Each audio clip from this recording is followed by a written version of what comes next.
Hi అండి. Welcome to our channel. ఈరోజు మన ఛానల్లో సింపుల్గా అండ్ టేస్టీగా దొండకాయ ఉల్లికారం ఎలా చేయాలో చూద్దామండి. వీడియోకి వెళ్ళే ముందు మన ఛానల్ని లైక్ చేయండి, షేర్ చేయండి, సబ్స్క్రైబ్ చేయండి. ప్లీజ్ సపోర్ట్ మీ ఫ్రెండ్స్. దొండకాయల్ని ఇలా సన్నగా నిలువుగా కట్ చేసుకొని తీసుకోవాలి.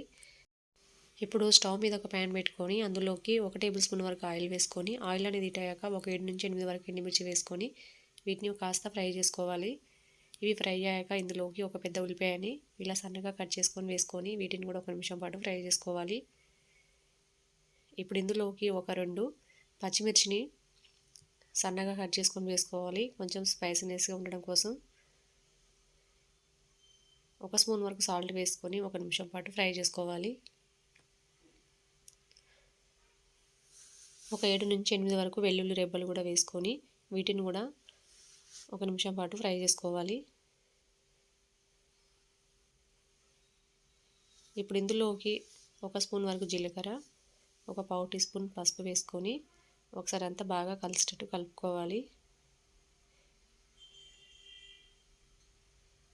ఫైనల్గా ఇందులోకి ఒక చిన్న ముక్క చింతపండు వేసుకొని మళ్ళీ ఒకసారి అంతా బాగా కలిసేటట్టు కలుపుకొని ఇప్పుడు ఒక మిక్సీ జార్ తీసుకొని ఇదంతా అందులోకి వేసుకొని పూర్తిగా చల్లారనివ్వాలి.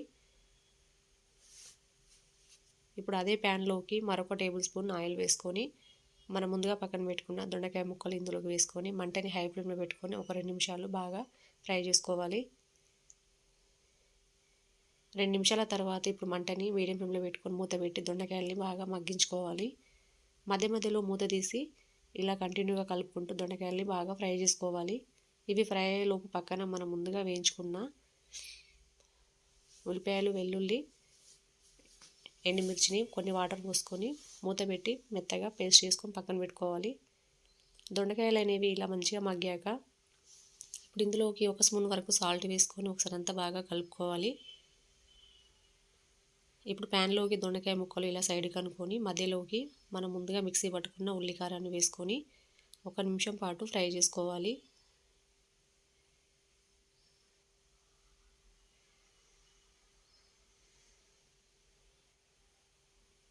ఇలా ఫ్రై చేసుకున్నాక ఇప్పుడు అంతా కలిసేటట్టు బాగా కలుపుకొని మూత పెట్టి కారంలోని పచ్చివాసన పోయే వరకు బాగా ఫ్రై చేసుకోవాలి.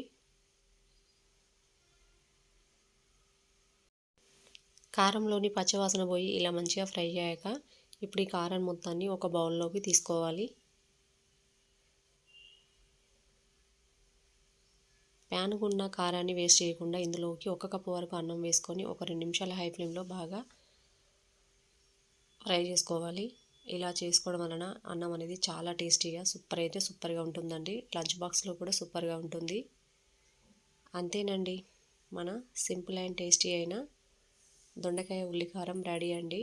టేస్ట్ మాత్రం సూపర్ అంటే సూపర్గా ఉంటుంది. నోరు చప్పగా అనిపించినప్పుడు ఇలా దొండకాయ ఉల్లికారం చేసుకొని తిన్నారంటే టేస్ట్ అదిరిపోతుంది.